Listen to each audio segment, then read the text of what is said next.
Thank you for joining the Revenue Optimists. It's a place for go-to-market leaders and revenue operations folks to come together to learn from one another in order to grow their businesses. My name is Dave Nelson, and today I'm very fortunate to be joined by Anthony Enrico, who is the CEO and founder of LeanScale. Anthony, thanks for joining. Very happy to be here. Thank you for having me, and excited about Revenue Optimist and what we're talking about today. It's awesome. Can you tell me a little bit more about yourself and LeanScale? Yeah, happy to.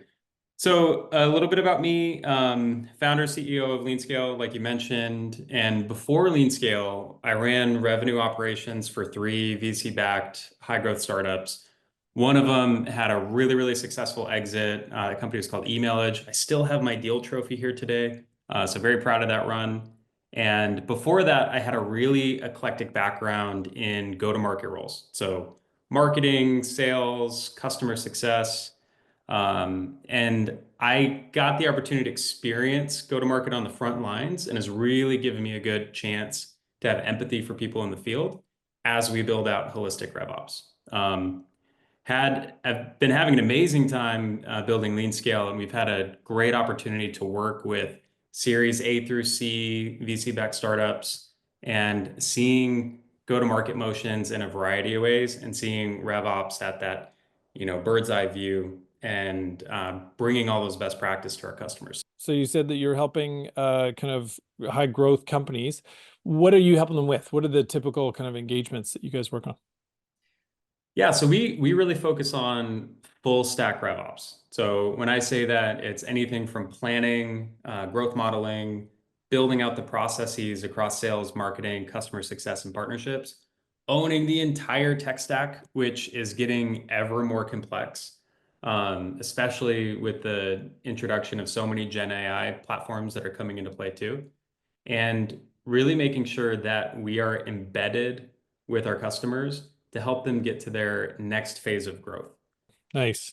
Okay, so on that note, you've seen a ton of different projects across the gamut of sizes of businesses, right, from startup to IPO. What do you think are the projects or the strategies that have given the biggest return on investment for RevOps? I'd say for me, and this is something I'm really, really passionate about too, because I've seen this done well and I've seen it done poorly. At LeanScale, we call it growth modeling, and a lot of companies would call it planning, just planning in general. But in particular, building and designing the go-to-market growth model, where you're laying down the foundation. If you say, hey, I want to go from 10 million in ARR to 20 million in ARR, you're going to have to reverse engineer that into an operating plan, which will look like, how many sales do I need to book? How many sellers am I going to need in the field? How much demand am I going to need to generate for marketing? Which channels is it going to come from? And what investments do I need to make in order to have a chance to get to that point? So I think having a really solid plan, having a really solid understanding of your growth drivers and your growth metrics, and being able to track performance to that plan is going to give you the best chance possible at getting to the goals that you have, or adjusting goals to what makes sense for your business and whatever your strategy is. If your strategy is raise another round, exit, have profitable, efficient growth, whatever that looks like, making sure you're getting the right resources in place to get there. So to sum it up, I think the most impactful project any RevOps team can own and do well is designing a proper growth model for the company. Okay, so how does this growth plan interact with traditional FP&A with finance? Interacts very closely, and it's often on the front end of the process. So they absolutely need to know headcount, what you plan on booking, what churn looks like, contraction and expansion of your business. And they need to know the outputs and results of all of that, and when things are coming in. So you're going to be booking things when? Q1, 2, 3, 4. You're going to have hiring and people starting when? Are they starting Q1 or Q2? And then once you have the go-to-market growth model together, it's something that is handed off to FP&A, to then do the revenue forecasting and then the cost modeling and the budgeting. I love it. Okay, so then you've probably gone through this with different businesses. What does that typically look like? And how much more granular does it get with a more established business versus kind of a younger startup? As an example, if you're looking at your conversion rate for enterprise in an early stage company, that may look very different in a late stage company if you're talking about different industries and different geographies. So you would have that segmented across all of those different ones, which in orders of magnitude will create a much more complex model. Um, but it's really important to segment that data because when you get bigger, if you start to blend it, it's not going to be as reliable. And it's also not going to tell you where you should double down or where you may need to hold back resource to. What are the typical components that fall into this growth model? I can show you an example if you like. Oh, that'd be amazing. Yeah. All right. Let me pull one up that's just going to be a simple, maybe like that early stage company.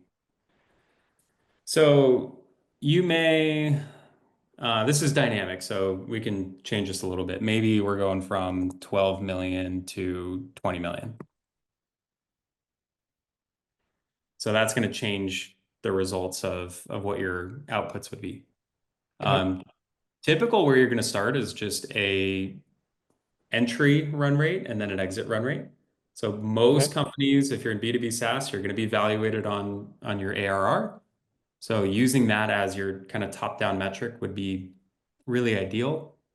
Next is going to be annual net retention. Is your customer base expanding or contracting year over year, and at what rates? This is going to tell you how much you need to sell. If you're expanding really well, you won't need to book as much, which means you won't need as many reps, you won't need as much pipeline.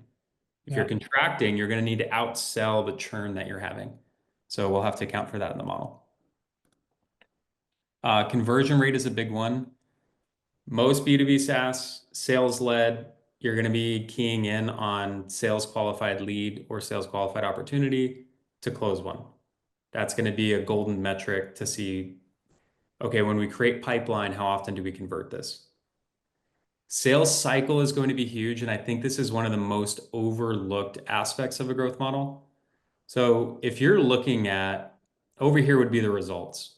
If you say, hey, I need to book 1.1 million in Q2, but you have a 2-quarter sales cycle, you're going to need to build the pipeline 2 quarters earlier than if you have a 1-quarter sales cycle, in which you're going to need to build the pipeline a quarter earlier. So a lot of people, this throws people off even when I've done these growth models with a customer like 1,000 times.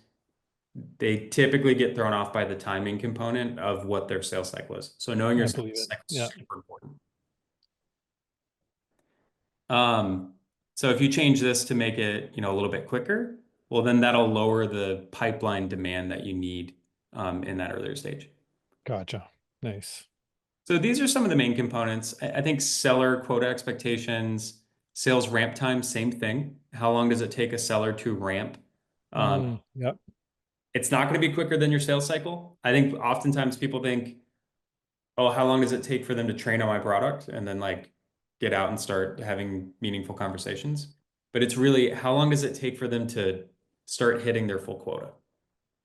Yeah, absolutely. To start generating pipe to then get to a point where there's enough pipe to then hit the quota, etc. Yeah. That's exactly it. So making sure you have a really, really keen understanding of when that is. And if it takes longer, you're going to need more reps earlier to hit the plan that you have in place.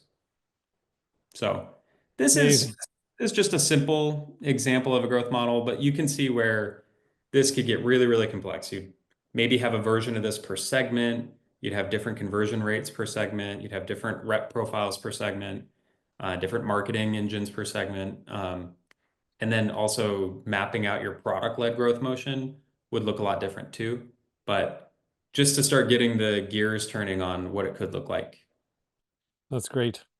Okay, so you showed us that fantastic model. How does that typically play out? What are some approaches that companies can take to put put together those growth models? Yeah, from a sequencing and planning perspective, we call it the W method. So we like to start top-down guidance. Again, it's likely going to be tied to some major strategy you're doing at a corporate level.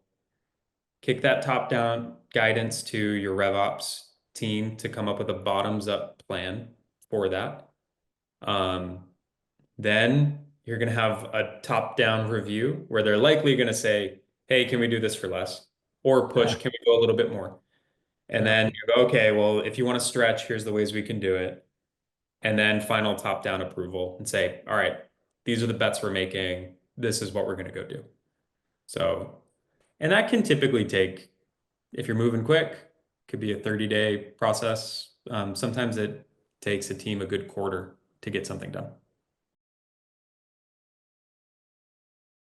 How do you then start to model out the different segments that you might go after, right? Because as you grow, the ICP will grow too. You might primarily serve, the commercial market, but have some enterprise and some mid-market, or maybe you started local. I think in your area in like Arizona, and then you grew to California or wherever. How do you tend to model that in? We look at two things. So one is we put a tier to your ICP. So like in ours, that full-fledged, perfect scenario is going to be tier one for us. And then maybe like, hey, they're backed, but maybe they didn't have a leadership change. Maybe that's like tier two, tier three, tier four, whatever that tiering looks like for you. And we think of this as the propensity for that business to buy your solution, your product or service. So one means there is no reason they shouldn't be, paying you extra for what you do. They need you. So I look at that, and then we spend a lot of time, and this is different for every business, but we come up with a account valuation. So how much potential revenue is that account worth to you if they were to get your full suite of services and products that you have to offer? So you would pair those up, and then you'd start to look at, okay, a match between like high propensity, high value. This is how much this territory is worth to this particular individual.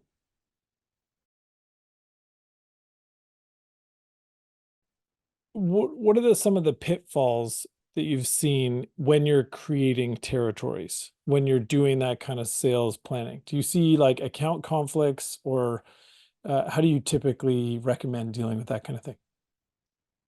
Ooh, where to start? I think one is if you're going up market, and this is something I think your team at Traction Complete does a really, really good job of, is understanding how account hierarchies relate to each other and who owns what logos and what your rules of engagement are.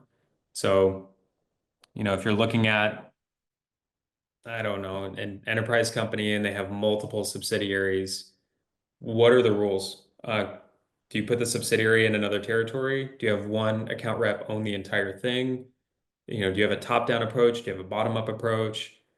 Then do you have a partner channel to come into these type of deals? So I think it's not having clear rules of engagement. And sometimes people don't know what they don't know. You don't know until you launch a territory plan and then you realize the conflicts arise.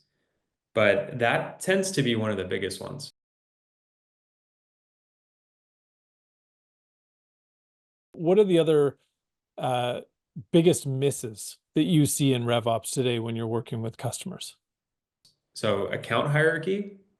And then on the partnership side, channel conflict is just ruthless and brutal. Mm, Um, at the company email I was at, our revenue, about 40 to 45% of it came through channel.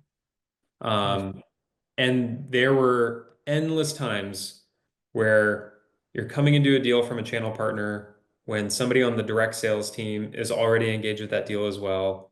You're playing a little bit of game where like you want to make your partner happy, they're bringing deals to you, but maybe you're getting better pricing on the direct deal. like having rules in order to manage that is really, really important. And who has the authority to make a call and call a shot which way you go. Nice, nice. On that note, have you seen or recommend any systems to help with that for registering deals and making sure that it is clear on who's bringing them in?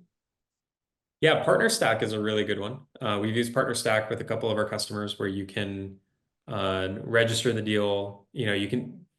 It's very easy to build like a partner portal. So they have their resources as well. It's a full suite for partner management. Um, and then if your rule of engagement is, hey, if a partner gets there first, then it's the partners, or if direct gets there first, it's direct, then you have the systems in place to be able to say, hey, no, this was registered first. We're going with our partner. Even if it isn't the best margin or, we're making concessions, but that's what we're going to do.